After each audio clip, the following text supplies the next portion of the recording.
கேரள மாநிலம் வயநாடு அருகே நிலச்சரிவு ஏற்பட்ட கல்லாடி பகுதியில் மோப்ப நாய்கள் உதவியுடன் 3வது நாளாக மீட்புப் பணிகள் தொடர்கிறது.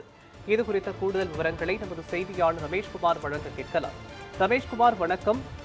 கேரள மாநிலம் வயநாட்டில் நிலச்சரிவு ஏற்பட்டு தற்போது 3வது நாளாக மீட்புப் பணியானது நடைபெற்று வருகிறது. நேற்றைய தினமே 5 நபர்களை மீட்க மோப்பநாய் உதவியுடன் மீட்புக் குழுவினர் தீவிர பணியில் ஈடுபட்டிருந்த நிலையில் மழையின் காரணமாக 4 மணி நேரம் மீட்புப் பணியானதில் தொய்வு ஏற்பட்டது. தற்போது 3வது நாளாக மீட்புப் பணி தற்போது தொடர்ந்து நடைபெற்று வருகிறது. பற்றிய விவரங்கள் என்ன, சொல்லுங்க. மோகன், வயநாட்டில் நிலச்சரிவு ஏற்பட்ட கல்லாடி பகுதியில் இன்றைய தினம் 3வது நாட்களாக மீட்பு பணி என்பது நடைபெற்றுக் கொண்டிருக்கிறது. அவ்வப்போது மழை பெய்து வருவதால் அந்த மீட்பு பணிகள் சில நேரங்கள் தொய்வு அடைவதும் மீண்டும் மீட்பு பணி துவங்குவதுமாக நடந்து வருகிறது. அந்த வகையில் பார்க்கும் பொழுது 3 தினங்களுக்கு பிறகு இன்றைய தினம் 2 உடல்கள் தற்பொழுது மீட்கப்பட்டிருக்கின்றன. இதுவரையிலும் 5 உடல்கள் மீட்கப்பட்டிருக்கும் நிலையில் மேலும் 3 உடல்கள் காணாமல் இருக்கும் நிலையில் அவர்களை தேடும் பணி என்பது தற்பொழுது மோப்பநாய் உதவியுடன் நடைபெற்று கொண்டிருக்கிறது. 4 பிரிவுகளாக தீயணைப்புத்துறை, பேரிடர் மீட்பு குழு, அதே போன்று பொதுமக்கள், தன்னார்வலர்கள் என இணைந்து 4 குழுக்களாக 4 வெவ்வேறு பகுதிகளில் சென்று அந்த ஒவ்வொரு பகுதிகளிலும் தேடும் பணியில் ஈடுபட்டுக் கொண்டிருக்கின்றனர். மழை பெய்து கொண்டிருந்தாலும் சில நேரங்களில் மழையை பொருட்படுத்தாமலும் அந்த மீட்பு பணி என்பது நடைபெறுகிறது. மழை அதாவது மழை அதிகரித்து பெய்யும் பொழுது அந்த மீட்பு பணி என்பது நிறுத்தப்படுகிறது. குறிப்பாக இன்றைய தினத்தை பொறுத்த அளவில் 3 நாட்களுக்கு பிறகு மீனாட்சி ஆற்றில், குறிப்பாக மீனாட்சி பாலத்தின் கீழ் பகுதியில் பேருந்து ஒன்று அந்த நிலச்சரிவில் சிக்கி கவிழ்ந்திருந்தது. அந்த பேருந்தின் அருகே இன்றைய தினம் அந்த மீட்பு பணியில் ஈடுபடும் பொழுது அங்கு 2 உடல்கள் தற்பொழுது மீட்கப்பட்டிருக்கின்றன.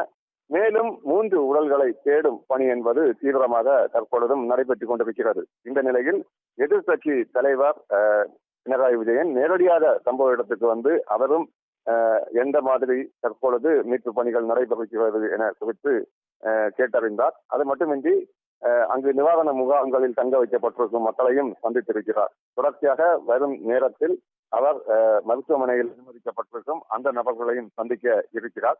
ஏற்கனவே இந்த துறைமுகத்தை மன்னிக்க வேண்டும், சுரங்க பாதை திட்டத்தை உடனே நிறுத்த போவதாக மாநில அரசு தற்பொழுது தெரிவிக்கப்பட்டிருக்கிறது. சுரங்கப்பாதை திட்டம் செயல்படுத்தப்பட்டதால் தான் தற்பொழுது இந்த நிலச்சரிவு ஏற்பட்டிருப்பதாக தெரிவிக்கப்பட்டிருக்கும் நிலையில் இந்த சுரங்கப்பாதை திட்டத்தை நிறுத்தக்கூடாது, உடனே செயல்படுத்த வேண்டும். அவ்வாறு நிறுத்தப்பட்டால் அது கிடப்பில் போடப்படும் ஒரு திட்டமாக இருக்கும் என எதிர்க்கட்சி தலைவர் தெரிவித்திருந்தார். இந்த நிலையில் அவரும் நேரடியாக வந்து சம்பவ இடத்தில் ஆய்வு தற்பொழுது நடத்தி வருகிறார். மோகன் குமார், நேற்றைய தினம் மருத்துவமனையில் சிகிச்சை பெற்று வந்த 7 நபர்களில் 2 கவலைக்கிடமாக இருப்பதாக தகவல்கள் வெளியாகி இருந்தது. தற்போது அவர்களுடைய நிலை என்னவாக இருக்கிறது? நிச்சயமாக இதுவரையிலும் 7 பேர் மருத்துவமனையில் அனுமதிக்கப்பட்டிருக்கின்றனர். கோழிக்கோடு அரசு மருத்துவக் கல்லூரி மருத்துவமனையில் அவர்கள் சிகிச்சை என்பது பெற்றிருந்தனர். அதில் 2 நிலை தற்பொழுதும் கவலைக்கிடமாக தான் இருக்கிறது. 5 பேரின் நிலை என்பது படுகாயம் அடைந்தாலும் அவர்கள் வரும் நாட்களில் இயல்பு நிலைக்கு திரும்புவார்கள் என தெரிவிக்கப்பட்டிருக்கின்றன. ஆனால் 2 நிலை கவலைக்கிடமாக தான் இருந்து கொண்டிருக்கிறது. இருப்பினும் அவர்களுக்கு சிகிச்சை என்பது வழங்கப்பட்டு வருகிறது. தொடர்ச்சியாக அவர்களையும் தற்பொழுது எதிர்க்கட்சி தலைவர் பினராயி விஜயன் நேரடியாக மருத்துவமனைக்கு சென்று சந்திக்க இருக்கிறார். தொடர்ச்சியாக அவர்களது நிலை என்பது 5 பேரின் நிலை படுகாயங்களுடன் இருந்தாலும் அவர்கள் தற்பொழுது சிகிச்சை அவர்களுக்கும் வழங்கப்பட்டு வருகிறது. ஆனால் அதிலும் 2 என்பது மிகவும் கவலைக்கிடமாக தான் தற்பொழுதும் இருந்து வருகின்றனர். மோகன், விவரங்களுக்கு நன்றி ரமேஷ்குமார்.